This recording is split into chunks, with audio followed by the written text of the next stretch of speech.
अब हम लोग पढ़ते हैं न्यूटन लॉस ऑफ मोशन का सबसे इंपॉर्टेंट पार्ट, जिसको सबसे निग्लेक्टेड पार्ट भी होता है, ठीक है, wedge constraint. How to write wedge constraint. Wedge सब्जी, VEG वाला वेज नहीं भाई, सब्जी खाने वाला वेज नहीं है, वेज है। वेज, वेज का मतलब होता है भाई इस तरीके से ब्लॉक्स रखे रहते हैं, ऐसे ऐसे ट्रायंगुलर ब्लॉक दिखेंगे, ऐसे ब्लॉक दिखेंगे, अलग अलग टाइप के ब्लॉक दिखेंगे, ऐसे शेप दिखेंगे, एक ब्लॉक के ऊपर दूसरा ब्लॉक, ठीक है, अलग अलग टाइप के ब्लॉक्स दिखेंगे, तो इनको ही वेज बोलते हैं, वेज, ठीक है।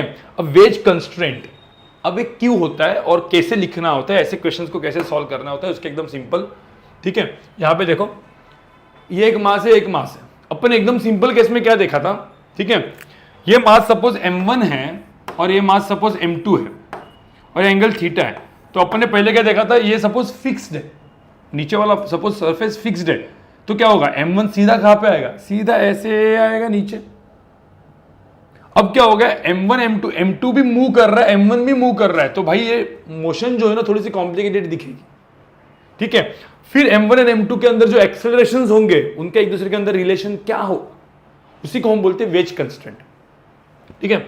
मतलब यहां पे अलग अलग वेजेस मैंने दिखा है, मैं आपको सिर्फ दिखा देता हूं कि किस किस टाइप के वेज कंस्ट्रेंट। ये पे एक मास है, इसके ऊपर ऐसा रखा हुआ है, अब ब्लॉक्स मूव करेंगे तो क्या दिखेगा, ऐसा रखा है तो क्या होगा, ठीक है।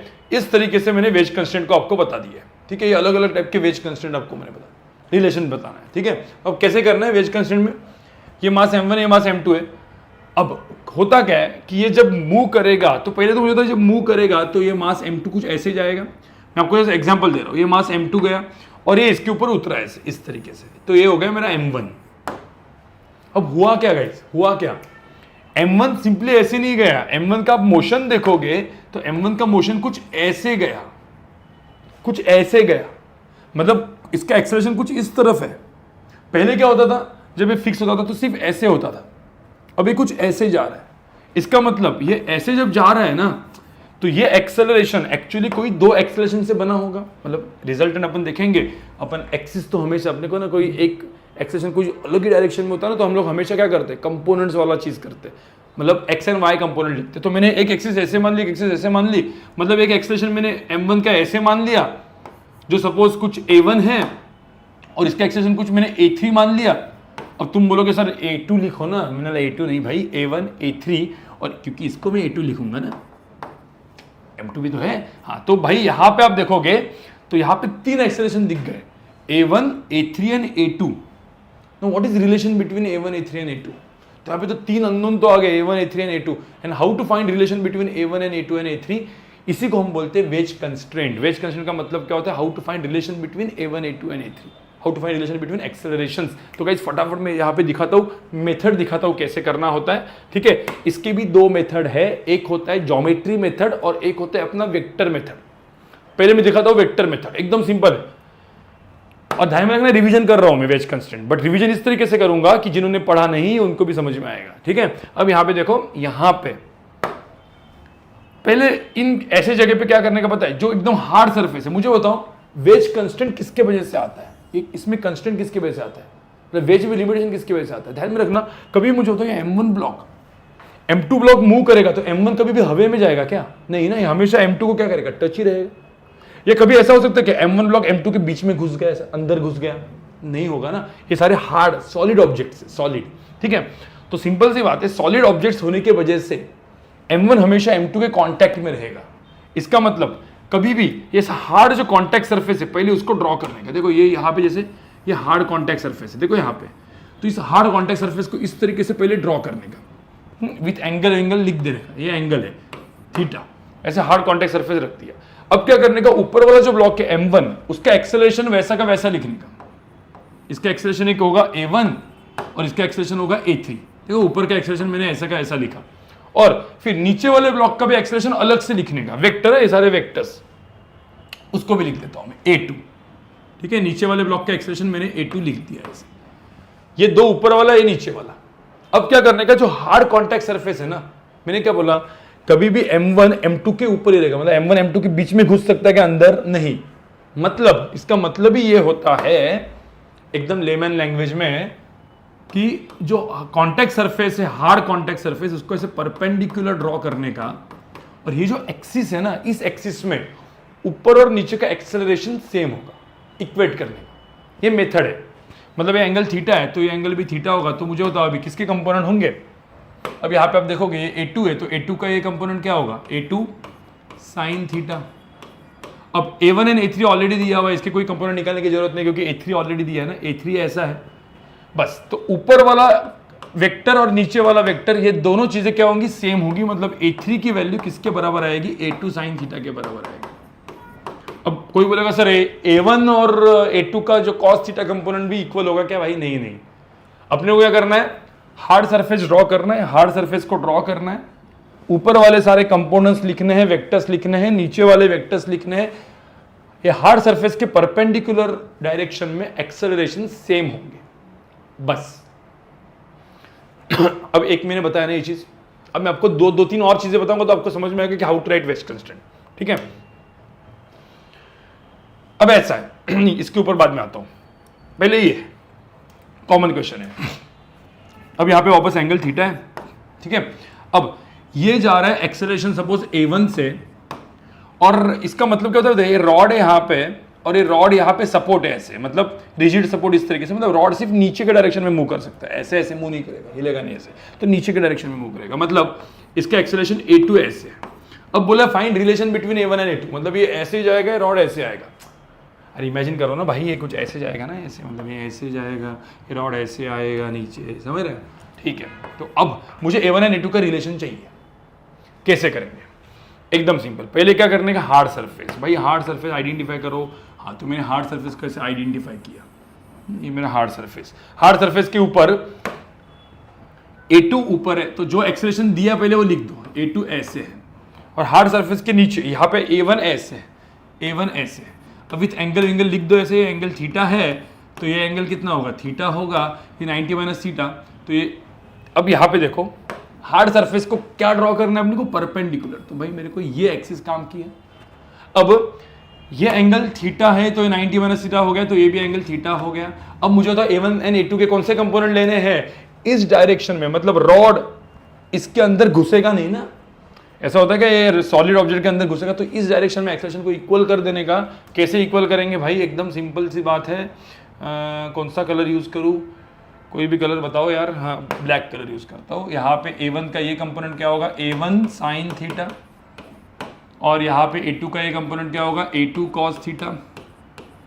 A2 का साइन थीटा, A1 का कॉस थीटा, कुछ काम का नहीं है। ठीक है, इस डायरेक्शन में लिखने का, ये दोनों चीजें सेम होगी क्योंकि सरफेसेस कांटेक्ट में है। ठीक है, तो डायरेक्टली अपने को A1 साइन थीटा की वैल्यू किसके बराबर होगी, A2 कॉस थीटा। ठीक है, तो A1 की वैल्यू किसके बराबर होगी, A2 tan थीटा। काम खत्म गाइस। इसको हम बोलते हैं वेज कंस्ट्रेंट, मतलब रिलेशन बिटवीन एक्सेलरेशंस।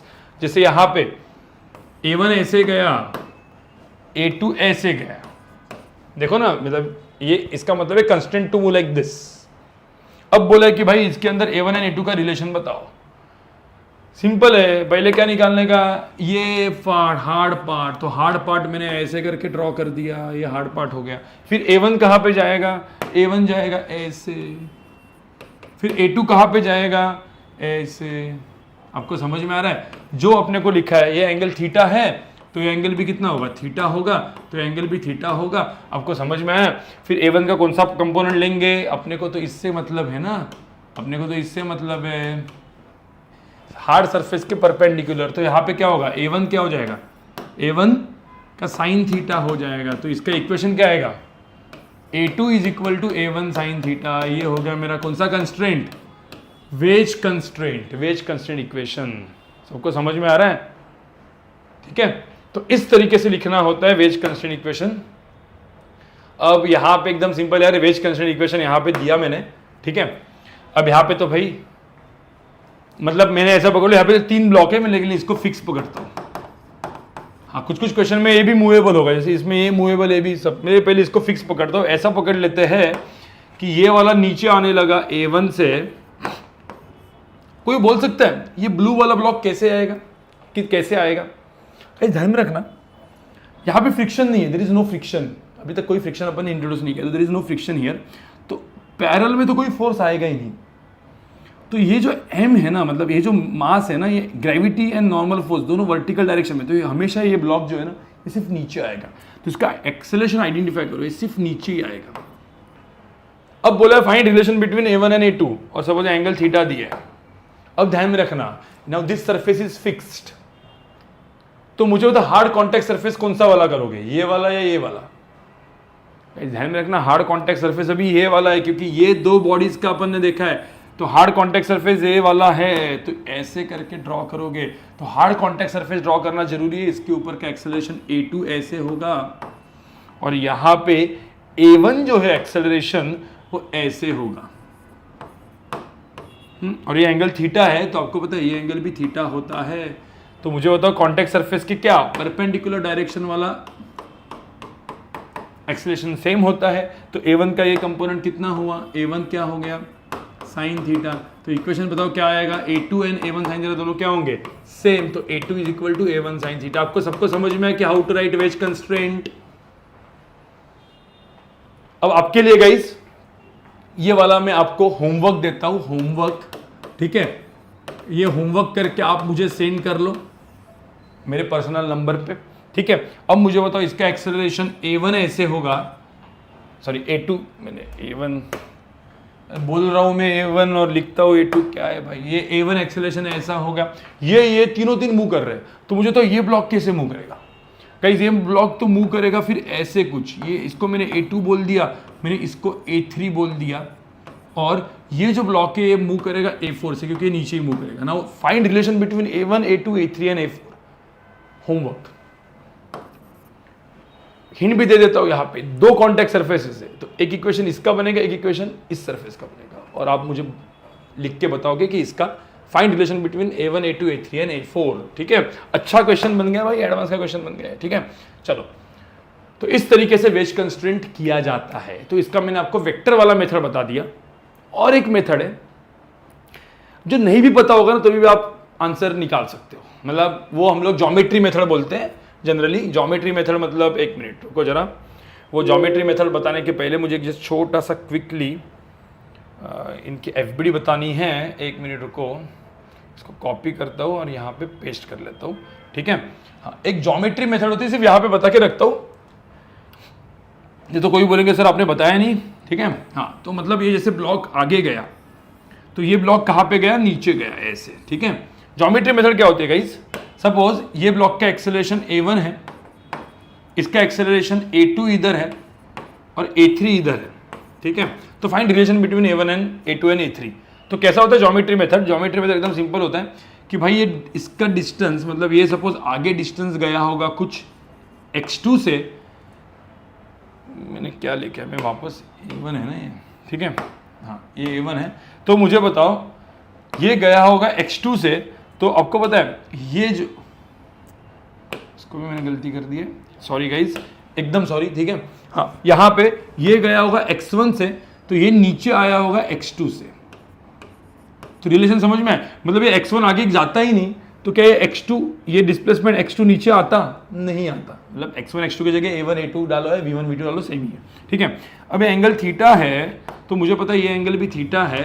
अब मुझे तो इस ट्रायंगल में ये राइट एंगल ट्रायंगल बन गया, इसमें what is sine theta, opposite x2 divide by x1, ये होता है भाई ज्योमेट्री मेथड, ठीक है। अब x2 x1 की जगह क्या डाल सकते हैं अपन, a2 a1, तो यहाँ पे a2 इज इक्वल टू क्या आ गया, x1 इधर लेके जाओ, मतलब a1 साइन थीटा, ये आ गया, समझ में है। बस मैंने x2 और x1 की जगह a1 a2 डालो या v1 v2 डालो। इस तरीके से सेकंड मेथड है, बट अपन ज्योमेट्री मेथड को यूज ज्यादा नहीं करते, अपन किसके मेथड को यूज करेंगे, वेक्टर मेथड को, क्योंकि हमें थोड़ी सब डायग्राम ड्रॉ करोगे, तो ज्योमेट्री मेथड यूज नहीं होती। जैसे स्ट्रिंग में वेज कंस्ट्रेंट, मतलब स्ट्रिंग कंस्ट्रेंट में कौन सा method, work done by tension method use करेंगे, वो नोड वाला मेथड ज़्यादा यूज नहीं करेंगे क्योंकि वो इजी है, ठीक है। चलो, अब कोई बोलेगा सर बट ऐसे क्वेश्चन में सिर्फ रिलेशन निकालना होता है कि a1 a2 के बीच का, नहीं, सॉल्व भी तो करना होता है भाई, सॉल्व भी करना होता है। सॉल्व कैसे करोगे ऐसे क्वेश्चन को, एफबीडी बनानी होती है। जैसे इसका मास है m1, मैं एक एग्जांपल दे रहा हूँ, इसका मास है m2, तो पहले तो सारे अननोन्स निकालो। यहाँ पे अननोन कौन से हैं, जैसे मैंने बोला सपोज एक्सेलरेशन a1 दिया, इसका एक्सेलरेशन a2 ऐसा है और इसका एक्सेलरेशन a3 ऐसा है, और इन दोनों के बीच का नॉर्मल फोर्स n है। हाँ, इसके इधर का नॉर्मल फोर्स सपोज n1 है, लेकिन वो काम का नहीं है, वो आपको पता है ना नॉर्मल फोर्स का आप लिख सकते हो, तो लिख देता हूँ यहाँ पे n1। तो ये हो गया अननोन्स। अब इसको कैसे करते हैं, इसको सॉल्व कैसे किया जाता है वेज कंस्ट्रेंट यूज करके, ठीक है। तो इसको कैसे किया जाता है, पहले तो m2 का एफबीडी बनाते हैं। m2 का एफबीडी तो सबसे इजी है गाइस, m2 का एफबीडी तो आपको पता ही है ना कैसे। m2 का एफबीडी सपोज एंगल थीटा है, तो m2 का एफबीडी क्या होगा, अरे कुछ नहीं, एकदम सिंपल होगा। यहाँ पे होगा m2g, यहाँ पे होगा नॉर्मल फोर्स n, तो ये हो गया मेरा m2 का एफबीडी। और ये हो गए मेरे एक्सिस, मेरा एक्सिस ऐसे क्यों हुए, जहाँ पे एक्सेलरेशन वहाँ पे एक्सिस, रूल था ना अपना। तो ये एक्सेलरेशन a2 था, ये एक्सेलरेशन a3 था, ध्यान में रखना। तो ये तो हो गया m2 का एफबीडी और ये एंगल थीटा था। तो इक्वेशन इसमें कंपोनेंट किसके आएंगे, m2g के आएंगे। तो m2g cos थीटा, यहाँ पे m2g sin थीटा, और इक्वेशन लिख दोगे। तो इसके तो इक्वेशन आ गए। इसका इक्वेशन क्या आया, इसका इक्वेशन एकदम सिंपल, क्या आया, m2g cos थीटा माइनस क्या, n is equal to m2a3, और इसका इक्वेशन क्या आएगा, m2g sin theta equal to क्या आएगा, m2a2। भाई ये दो इक्वेशन तो इसके लिए आ गया एफबीडी के इक्वेशन। m1 का एफबीडी क्या होगा, m1 का जो एफबीडी होगा गाइस, ये m1 का एफबीडी इस तरीके से होगा। अब देखोगे m1 के एफबीडी में इसका एक्सेलरेशन a1 इस तरफ जा रहा है, ठीक है। अब a1 इस तरफ जा रहा है, तो इसके ऊपर एक फोर्स होगा, नॉर्मल फोर्स। कहां पे होगा नॉर्मल फोर्स, ये इसको ऐसे पुश करेगा, तो इसमें नॉर्मल फोर्स ऐसे होगा, और ये एंगल थीटा होगा। तो गाइस ये एक होगा। हाँ, फिर बाद में तो एकदम सिंपल वाले फोर्सेस तो अपने को पता ही है ना यार, ये तो एकदम सिंपल है, m1g नीचे और इधर का नॉर्मल फोर्स n1 ऊपर। तो ये एक्चुअली ड्रॉ भी नहीं करे तो भी चल जाता, ठीक है। आपको तो ऐसा इसका एफबीडी होगा। इसमें क्या होगा ना, n है ना, इस n की कंपोनेंट निकालना बहुत जरूरी है। आपको पता है n का कंपोनेंट क्या होगा, कभी भी ध्यान में रखना। मतलब मुझे n के कंपोनेंट निकालने हैं तो ये डायरेक्टली याद रखो आप, ये एंगल थीटा है, तो आपको पता है ग्रेविटी वाला ये एंगल थीटा होता है। तो n की दो कंपोनेंट होते हैं यहाँ पे, ठीक है। ये जनरली जेई मेन वगैरह में नहीं आता है, सब एडवांस का ही कंसेप्ट होता है, एडवांस के ही अंदर ये आते हैं, क्योंकि आपको बहुत सारे इक्वेशन लिखने पड़ते हैं, ठीक है। तो यहाँ पे एक हो गया n cos थीटा, एक होता है n sin थीटा, ठीक है। अब इसमें आप देखोगे तो इक्वेशन क्या आएगा, F is equal to m है इस डायरेक्शन में, तो n sin theta is equal to क्या हो जाएगा भाई, mass into m1 into a1, एक इक्वेशन आ गया। दूसरा इक्वेशन अलोंग y एक्सिस हो गया, क्या आएगा यहाँ पे, n1 इज इक्वल टू क्या आएगा, n cos थीटा प्लस क्या, m1g। समझ में आ रहा है, इस तरीके से इसके दो इक्वेशन हुए। टोटल अननोन कितने थे, 5 थे। पांचवा इक्वेशन कौन सा होगा, वेज कंस्ट्रेंट, जो भाई अपन ने निकाला। इसमें रिलेशन किसका होगा, a3 एंड a1 का, तो a1 sin थीटा। तो जो वेज कंस्ट्रेंट तो मैंने ऑलरेडी निकाला है, यहाँ पे देखो ये a1 है a3 है, ऐसा सरफेस हार्ड सरफेस बनाओ, ये a3 है और a1 है, a1 का एक कंपोनेंट। मैं डायरेक्टली अभी क्योंकि वेज कंस्ट्रेंट किया है अपन ने, तो डायरेक्टली मैं वेज कंस्ट्रेंट का इक्वेशन लिख देता हूँ, a1 sin theta is equal to क्या, a3, इक्वेशन नंबर 5, काम खत्म। ये दो इक्वेशन, ये दो इक्वेशन, ये इक्वेशन, 5 इक्वेशन 5। इस तरीके से इस क्वेश्चन को सॉल्व किया जाता है गाइस।